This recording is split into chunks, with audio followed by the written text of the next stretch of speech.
हाँ भाई, चैप्टर हो चुका है ख़त्म।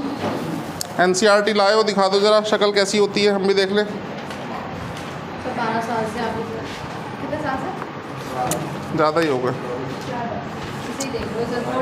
है भैया। इतने टीचर जैसा आप सोचते हो आप लोग, इतना बोरिंग आदमी नहीं होता टीचर। टीचर के पास देखने के लिए नेटफ्लिक्स, प्राइम वीडियो सब होता है ना। वो दिन रात एनसीईआरटी नहीं देखता रहता। हाँ।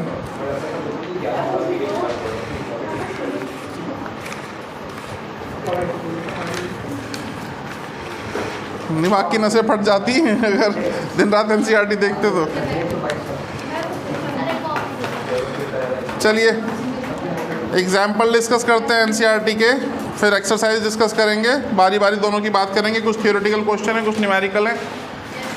पहला question, how can you charge a metal sphere positively without touching it.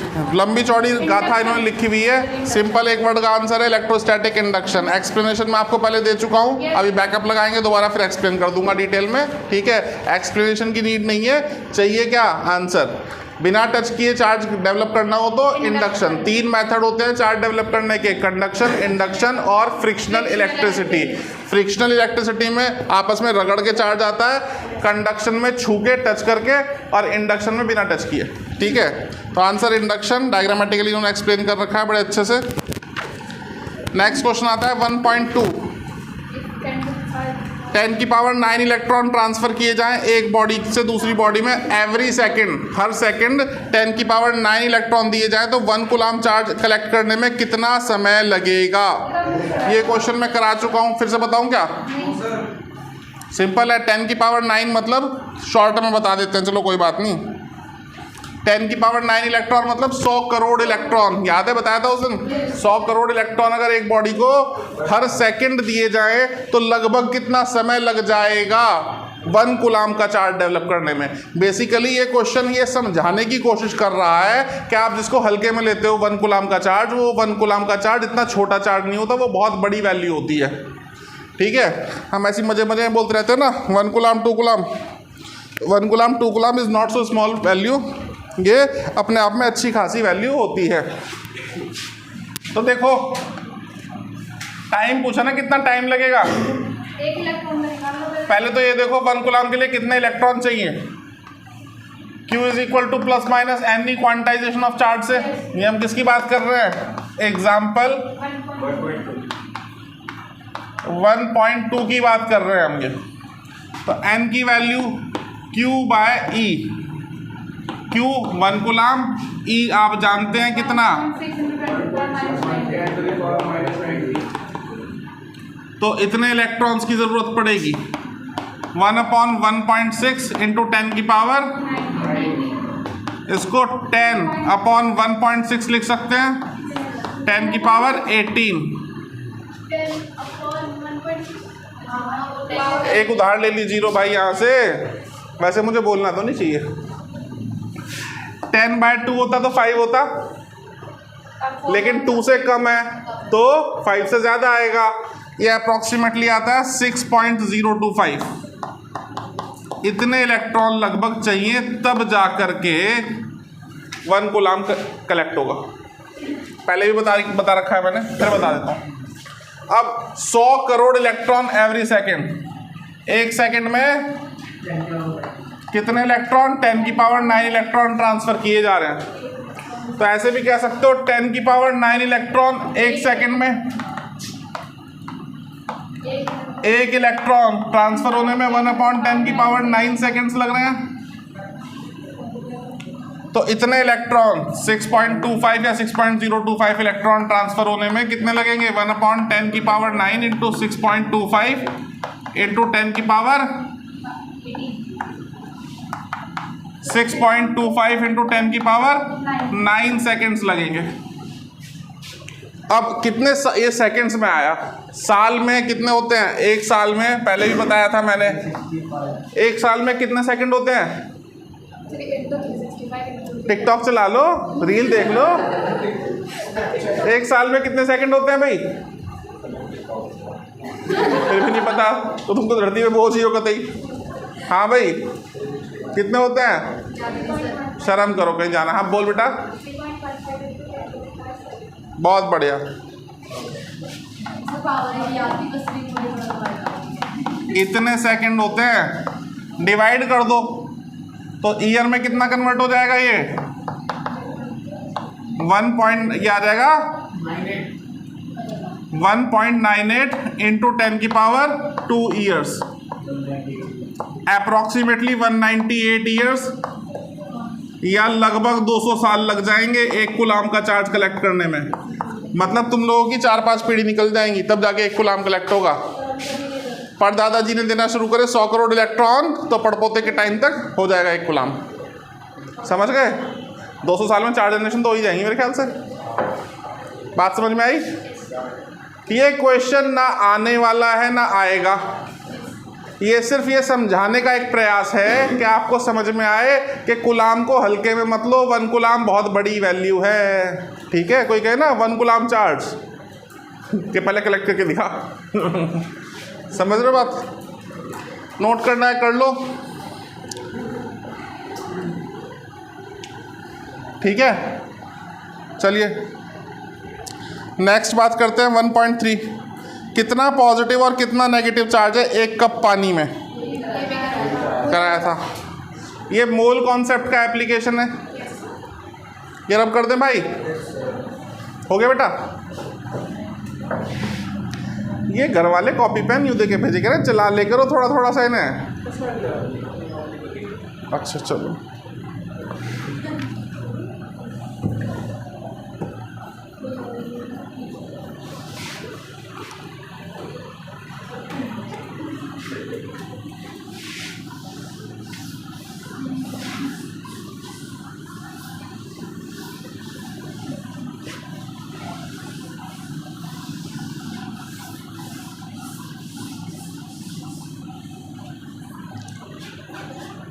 एक कप पानी में कितना चार्ज?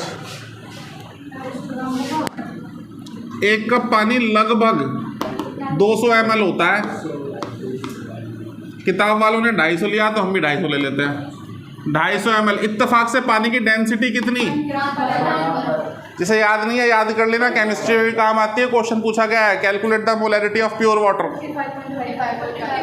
ठीक है? रट रखिए, बहुत अच्छी बात। निकालनी पड़ जाए तो फंसोगे, तब तक नहीं निकलेगी तो डेंसिटी यूज नहीं करोगे। 1 ग्राम पर ml, तो इसको 250 ग्राम भी लिख सकते हैं, ठीक है? अब मास से नंबर ऑफ मोल आएगा, नंबर ऑफ मोल से नंबर ऑफ मॉलिक्यूल आएगा और मॉलिक्यूल से चार्ज आएगा। तो 250 ग्राम पानी का मोलर मास, क्या बात, पढ़े लिखे वाला क्या, 18 ग्राम पर मोल H2O, ठीक है भैया? तो कितने मोल हो गए? Number of moles mass upon molar mass 250 by, solve नहीं करते हैं, छोड़ देते हैं।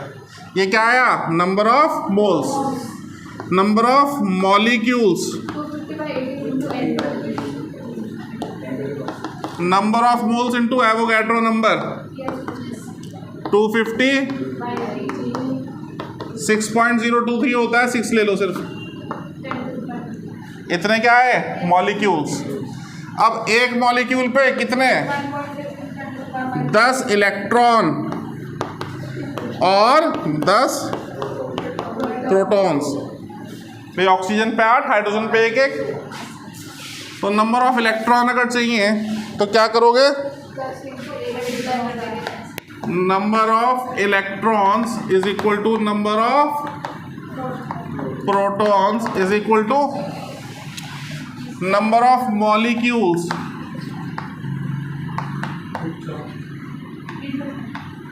इंटू 10। ये कितना हो गया?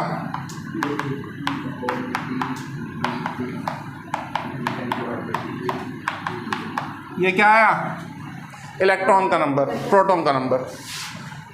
तो जितना इलेक्ट्रॉन उतने ही प्रोटॉन, मतलब जितना नेगेटिव उतना ही पॉजिटिव। तो नेगेटिव चार्ज कहो चाहे पॉजिटिव चार्ज कहो इक्वली होने वाला है। उसके लिए क्या करेंगे? Number of electrons into charge of electron. तो नंबर कितना है 250। क्या बात, पढ़ना आता है। कब सीखा? टिकटॉक पे ये भी सिखाते हैं आजकल। मतलब कि अब कहने का मतलब वही, टिकटॉक कॉपी करा सबने, यूट्यूब पे शॉर्ट्स चल रहे हैं, कहीं रील चल रहे हैं, कहीं मीम चल रहे हैं, नाम बदल लो, फीलिंग तो वही है। अब जब नहीं पढ़ाता तो मैं भी तो यही करता हूँ। हाँ, बात अप्रोच समझ लो, value is not so important. आ गया? छाप लो फटाफट से। ओ भाई,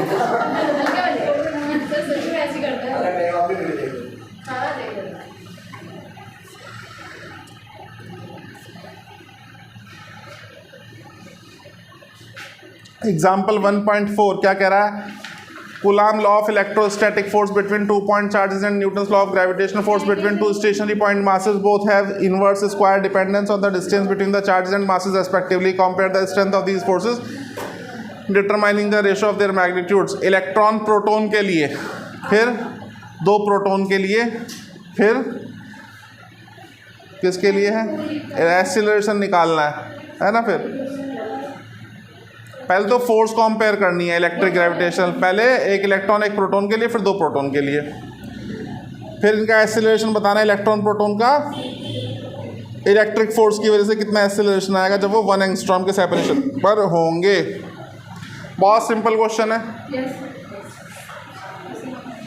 ये रब कर दें भाई, भाइयों एवं बहनों, रब कर दें इसको। भाई बड़े आराम की फॉर्म मुद्रा में हो तुम, ऐसे मत करो, अगले साल दोबारा पढ़ना पड़ जाएगा फिर। पर तू टेंशन मत लियो, अगले साल भी ऐसे ही पढ़ाऊंगा, इतना ही अच्छा पढ़ाऊंगा, टेंशन ना ले, यही सब पढ़ाऊंगा हैं।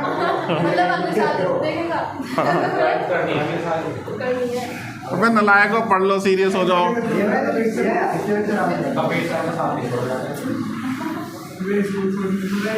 तपेश छोड़ो, मैं कुछ कहूँगा नहीं तो पता है कितने सेकंड जब तक आएगा, फिर 3 सेकंड सही जब खत्म हो जाता है तो दिया के सामने तब दिया के सामने पूरा लगता है। बिल्कुल चुप, ध्यान दो यार। मतलब टीचर्स गुटखा छोड़ के बैठे हैं, तुमसे टीचर्स नहीं छोड़े जा रहे। कुछ टीचर्स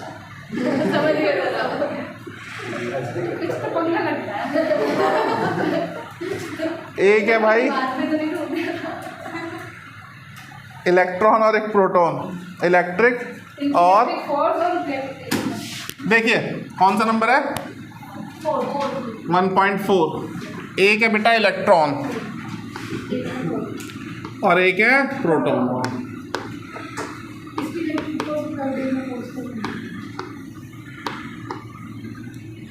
इनके बीच में, इन पे चार्जेस हैं तो इलेक्ट्रिक फोर्स भी लगेगी, मासेस हैं तो ग्रेविटेशनल फोर्स भी लगेगी। समझ रहे हो? ऑपोजिट नेचर के हैं तो इलेक्ट्रिक तो कैसे लगेगी? अट्रैक्टिव, और ये कैसी लगेगी? रिपल्सिव। हमें डायरेक्शन से कोई मतलब नहीं है क्योंकि उन्होंने पूछा नहीं है, हमें सिर्फ वैल्यू कंपेयर करनी है। तो इलेक्ट्रिक फोर्स हम पढ़ चुके, के Q1 Q2 bye are square, तो के स्क्वायर बाय ग्रेविटेशनल 11वीं में पढ़ा था।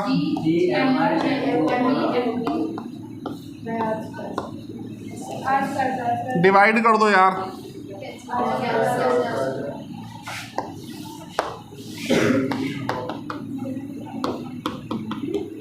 ये एक्सरसाइज में भी काम आएगा।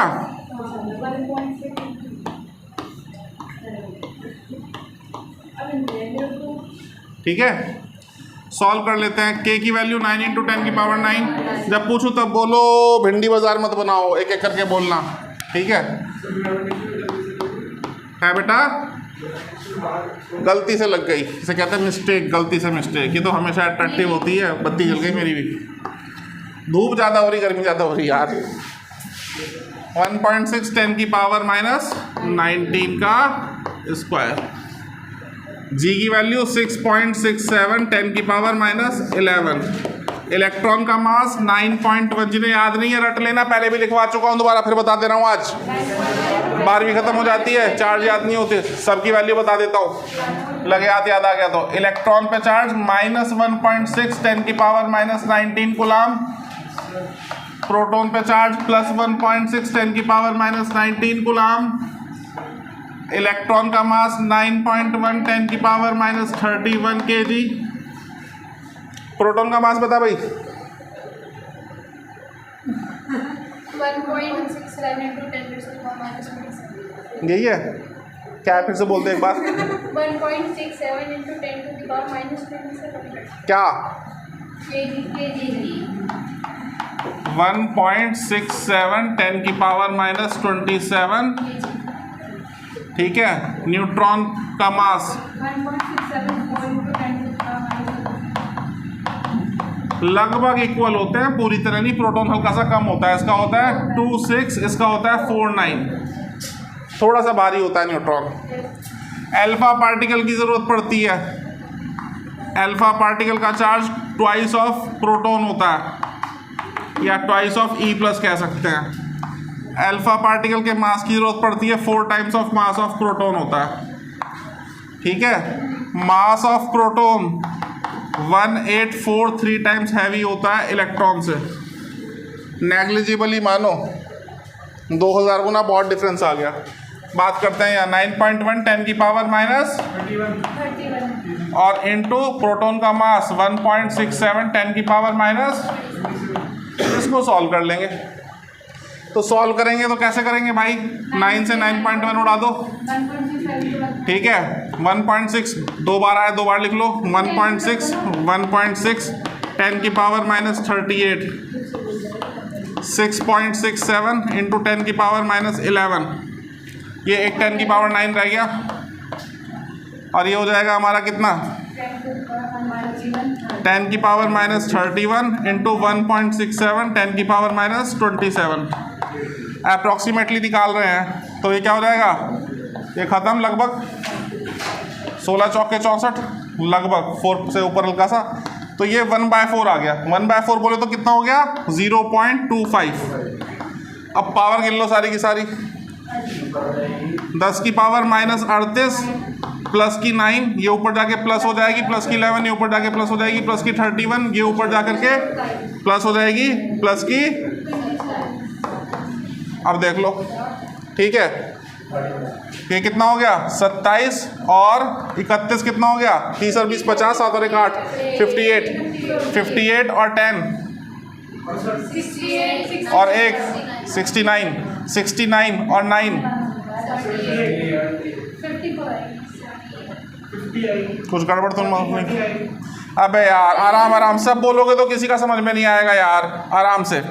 30 और 20 50, 7 और 1 8, 58 और 11 कितना हो गया? 69 और 9 कितना हो गया? 78 में से 38 गया तो कितना बचा? 40। 0.25 इंटू 10⁻40 या 2.5 इंटू 10⁻39, ये लिखवाया था नोट्स में।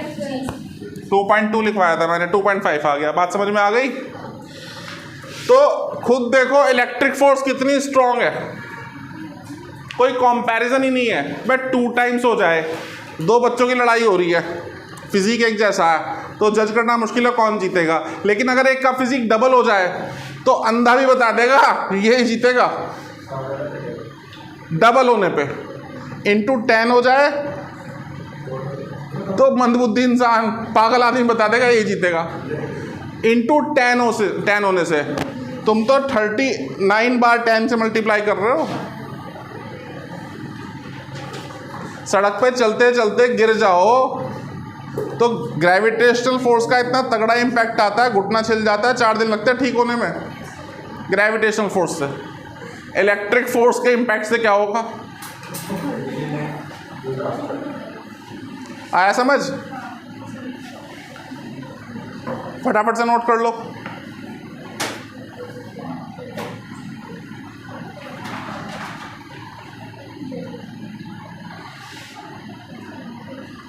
मतलब इतना ज़्यादा डूब के मत करना कि हाँ ये बहुत इंपॉर्टेंट है, रट्टा मारना है, वैल्यू इंपॉर्टेंट है, ऐसा कुछ नहीं है, है ना। कॉन्सेप्ट समझ लो, सिंपल कूलाम लॉ का एप्लीकेशन है, और कुछ नहीं है।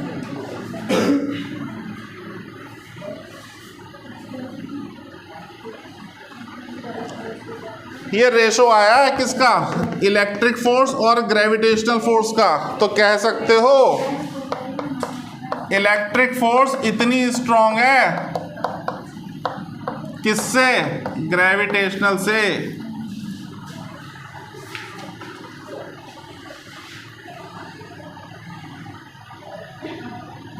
हो गया भाई।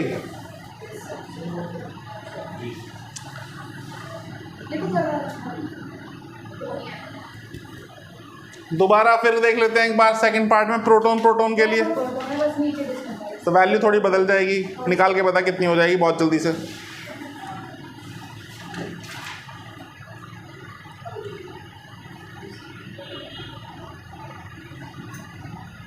जिया जले जहाँ जले।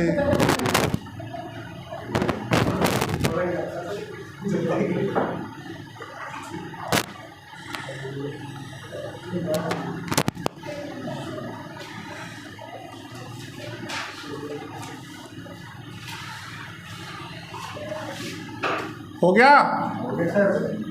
प्रोटॉन होंगे तो कितना हो जाएगा, तो वैल्यूज बदल जाएंगी, यहाँ प्रोटॉन हो जाएगा और यहाँ पे ये 9.1 की बजाय कहानी थोड़ी बदल जाएगी।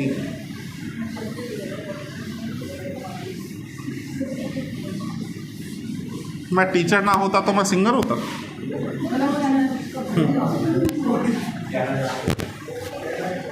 सिंगर तो होता, कोई सुनता ना सुनता हो अलग बात थी।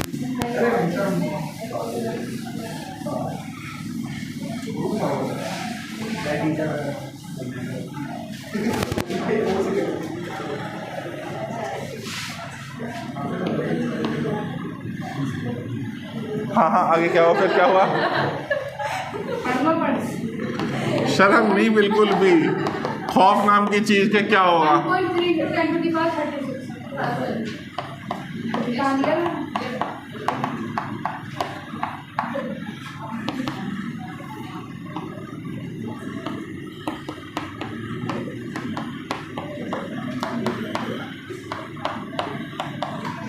10 की पावर -19 दो बार 10 की पावर -38 हो गया। तुझे पता ना कहाँ पड़ा ये मैथ।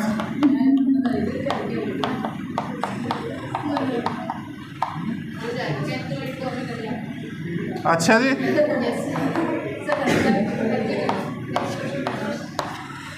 नाइन बाय 6.67, ये देखो कितना आएगा अप्रोक्सीमेटली।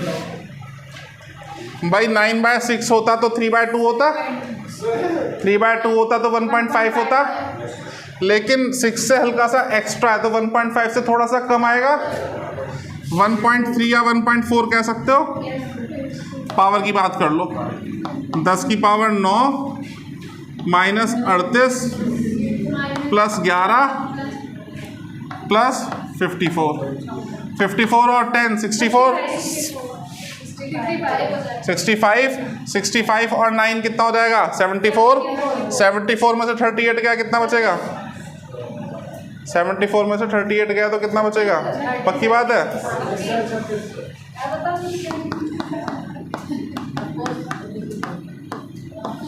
ऑर्डर बदल गया, बात समझ में आई। प्रोटॉन है तो फोर्स थोड़ी सी वीक पड़ जाती है। कितनी वीक पड़ जाती है, 1000 गुना, ज़्यादा नहीं जी, 1000 टाइम्स।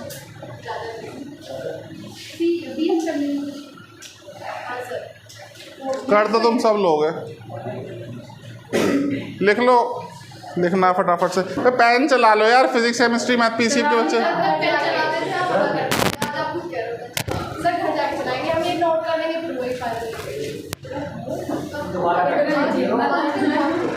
क्या हुआ, एक्सीलरेशन बताना है इलेक्ट्रॉन प्रोटॉन का।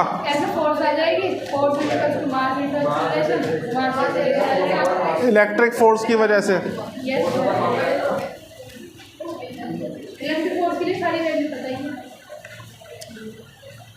आगे चलें फिर, कर लोगे, पक्की बात है।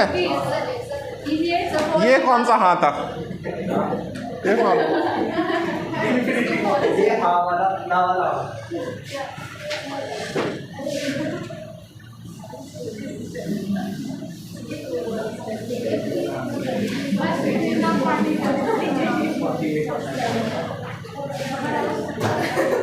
इससे तड़ी पार करो यहाँ से। सर ये बात है सर ये आप आदत कब बोलती है सर, मैं बता रही हूँ ये बात ये करते सुनती ना तो मैं तो गिरा वो तो ठीक है लड़की, ये है बीच में। ये सही बोला सर आपने। चुप हो जाओ बिल्कुल, चुप। ये मत बोलो, रिकॉर्डिंग नहीं चल रही है। हमारा जाने वाला देगा क्लास को क्लास रहने दो। देखो पीछे वाले बच्चों से सीखो कुछ, कितने अच्छे बच्चे हैं, शांत। सर ये ना हो पाएगा सर, हम लोग पीटना ये नहीं हो पाएगा। क्वेश्चन आइए देखिए,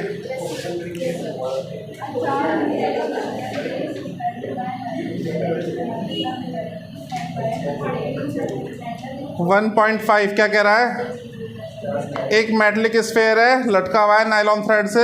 दूसरा मेटलिक स्फेयर है, इंसुलेटिंग हैंडल से पकड़ रखा है ए के नज़दीक। कितने डिस्टेंस पे? 10 सेंटीमीटर पे। Resulting repulsion of A is noted. Note कर लिया भैया, अच्छी बात है। फिर आगे क्या हुआ?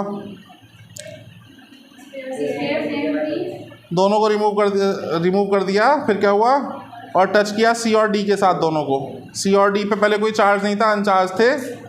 सी और डी से टच करने के बाद फिर क्या हुआ? दोनों को वापस ले आए और रख दिया 5 सेंटीमीटर के डिस्टेंस पे। तो पुरानी फोर्स अगर एफ थी तो नई फोर्स कितनी हो जाएगी? ठीक है,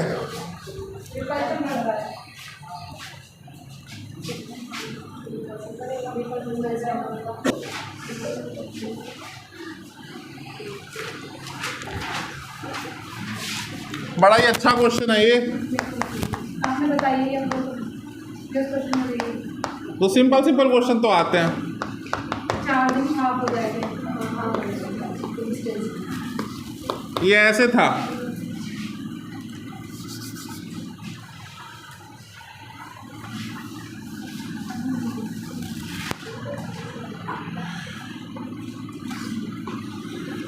एक यहाँ था, सेपरेशन था 10 सेंटीमीटर। इसको कह देता हूँ मैं आर। अब कुछ हुआ और इनको दूसरे के साथ, ये ए था ये बी था, इसको टच करा सी के साथ, इसको टच करा डी के साथ। अब क्योंकि साइज आइडेंटिकल है तो चार्ज इक्वली डिस्ट्रीब्यूट हो जाएगा। अगर पहले चार्ज Q था तो अब दोनों ने आधा आधा बांट लिया होगा। इस पे कितना पहुंचा? Q/2 रह गया अब। और इस पे कितना हो गया? Q/2। इस पे भी Q/2 और इस पे भी Q। भाई मुझे पढ़ाने दो, बाद में बताना, जब पूछेंगे तब बताना, तब नहीं बताते हो तुम। बिन पूछे ज्ञान की गंगा बहती है। अब क्या किया? इन दोनों को बेटा नज़दीक ले आए। हाँ बोलो, क्या कह रहे हो?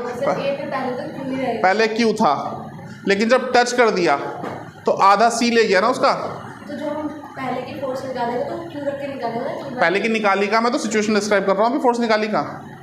ठीक है, अब क्या किया? टच कर दिया, फिर दोनों को नज़दीक ले आए। अब इनमें सेपरेशन कितना हो गया? A में और B में चार्जेस हो गया आधा आधा, Q/2। ये A ये B, सेपरेशन कितना कर दिया? 5 सेंटीमीटर। मतलब पहले R था तो ये R/2 हो गया।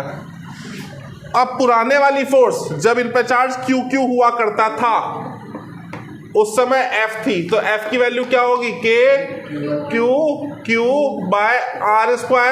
मतलब KQ²/R²। Is that okay with you? अब भाई आधा आधा हो गया तो नई फोर्स कितनी हो जाएगी? Q/2,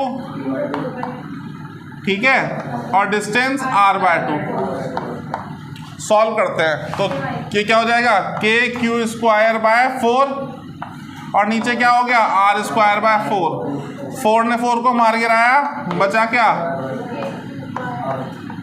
क्या ये पुराने वाली फोर्स ही तो है? पुरानी F थी तो नई भी कितनी होगी? तो जितनी फोर्स पहले लग रही थी उतनी फोर्स बाद में लगती रहेगी। सिंपल सा क्वेश्चन है।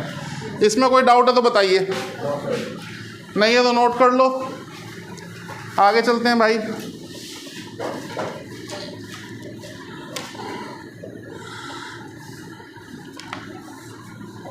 अगला क्वेश्चन और इंटरेस्टिंग है, थोड़ा लेवल बढ़ता जा रहा है थियोरेटिकल कॉन्सेप्चुअल से न्यूमेरिकल साइड पे। पहले प्योरली थियोरेटिकल थे, अब थोड़ा थोड़ा न्यूमेरिकल पार्ट आने लगा। 3 चार्जेस हैं Q1, Q2, Q3, हर एक की वैल्यू Q। इक्विलेटरल ट्रायंगल पे रखे हैं, साइड की वैल्यू L। फोर्स बतानी है कैपिटल Q पे जो कि रखा है सेंट्रॉइड पे। Very simple. हाँ, बहुत अच्छी बात है।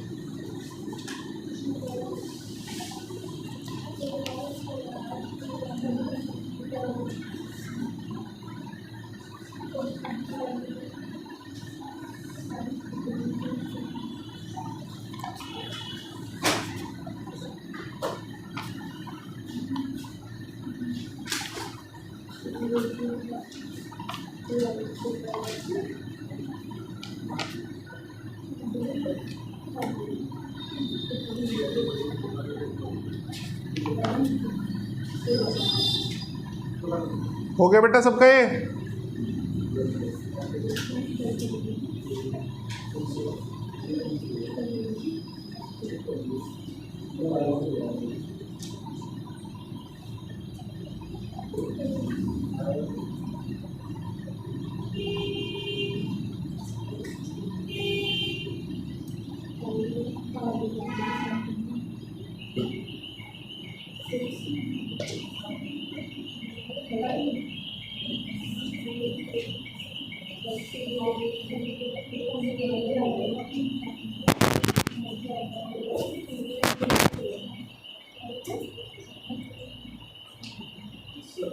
हो गया बच्चों?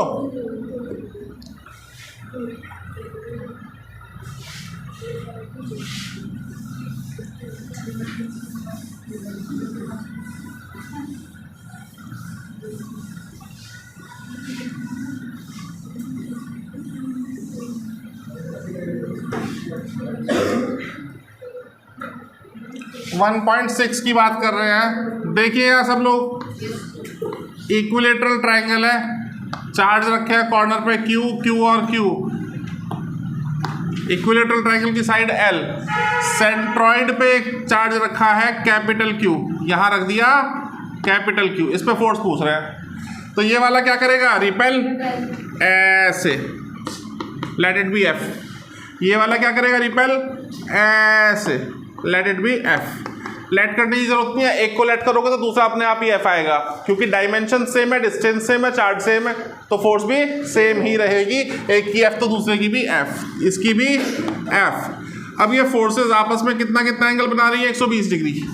अरेंजमेंट कुछ ऐसा बन गया, कराया हुआ क्वेश्चन है।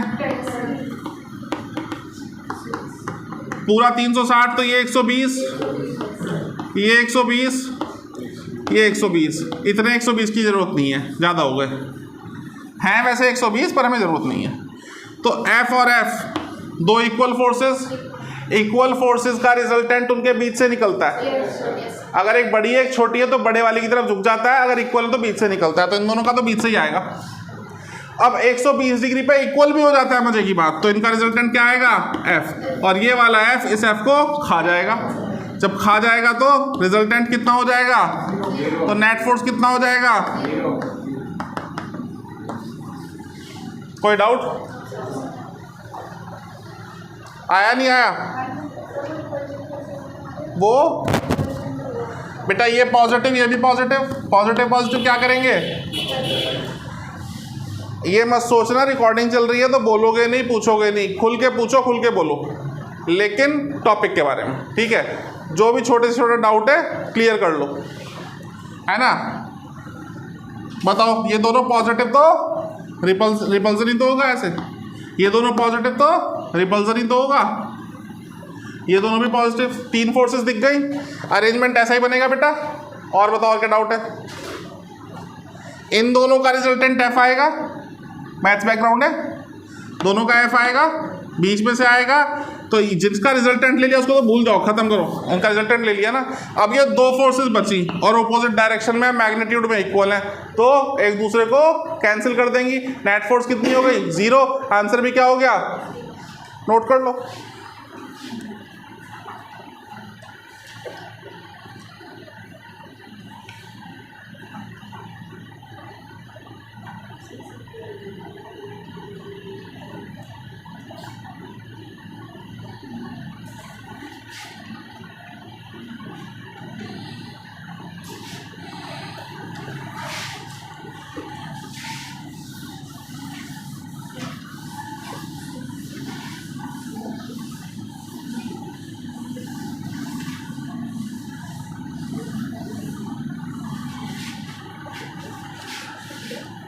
हो गया बेटा? हो गया? समझ आ गया? कोई डाउट? नेक्स्ट देखते हैं भाई।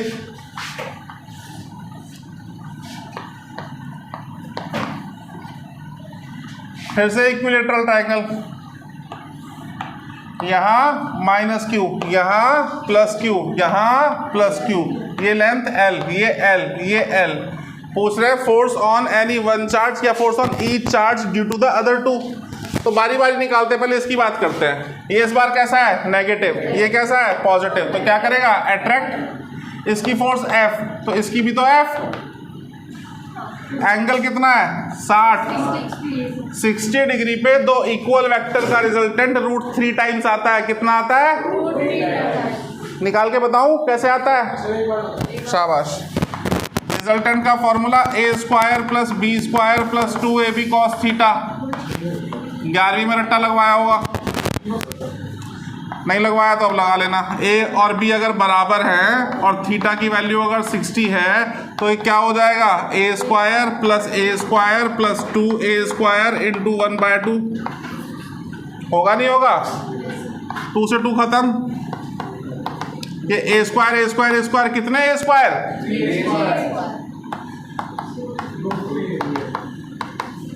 और a और b तो इक्वल है, तो √3a लिखोगे या √3b लिखोगे, कुछ भी लिखोगे, बात एक ही है।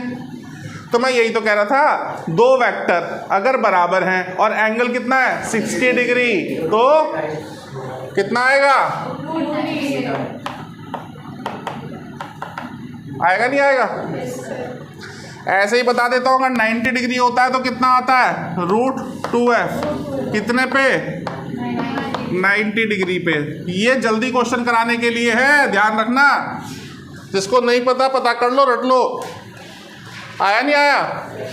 तो अब इसका नामकरण करके अगर हम काम करें A B C, तो ऊपर वाला पॉइंट है C पे नेट फोर्स कितनी आई? √3f।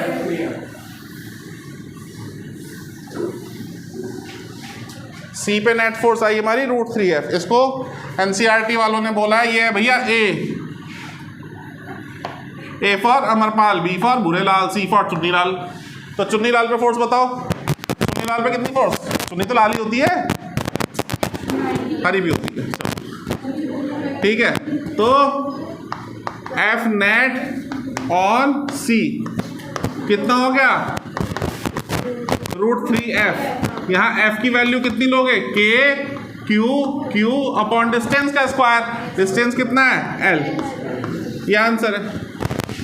आया समझ? पक्की बात? भाई ये कौन सा हाँ है?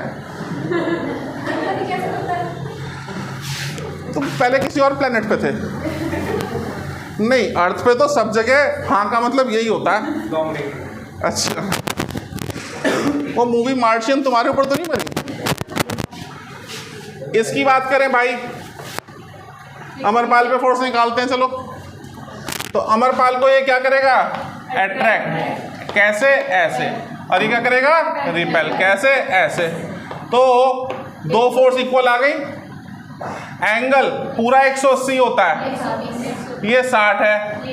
ओ माइनस करना आ गया भाई, वाह। 120 पे दो vector equal magnitude, angle 120, resultant कितना आएगा? बात समझ में आई? तो भाई F नेट ऑन अमरपाल कितना आया? F बोले तो KQ²/L²। ठीक है। भूरेलाल देखते हैं। भूरेलाल पे C क्या करेगा? इसको अट्रैक्ट।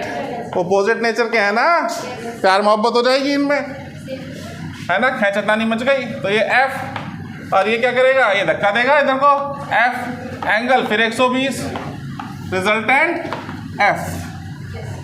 तो नेट फोर्स ऑन भूरेलाल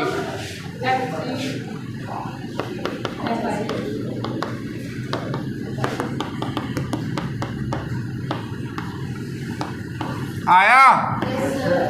छाप लो।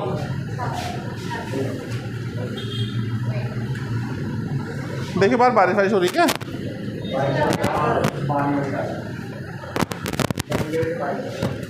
अच्छा, किसका टाइम हो गया? अभी बहुत जियोगे तुम, अभी तो 20 के भी नहीं हुए। ऐसी बात नहीं करते बेटा, गंदी बात। भगवान तुम्हारी उम्र लगाए, कोई बात है? देखो सीखो इनसे। तुम अभी से जाने की बात कर रहे हो, वो 100 से ऊपर हो गए अभी तक टिके में। हर कोई मेरी तरह नहीं हो सकता। भूखा प्यासा रहना पड़ता है, बहुत कुछ करना पड़ता है। फिर शुरू हो गए, फिर वहशीपना शुरू कर दिया, भूल गए क्लास में बैठे हैं। तुझे मैंने उठने को कहा बेटा। सर ऐसे खड़ी नहीं हो सकती है। टांगे सीधी कर रही है, कर ले, कोई बात नहीं, मैं 1 घंटा और पढ़ाऊंगा, टेंशन ना ले। सर ट्यूशन में जाना है तुमको। तुझे बड़ी चिंता हुई। चलो इतने रहने दो, कल कंटिन्यू करेंगे, ठीक है? यस।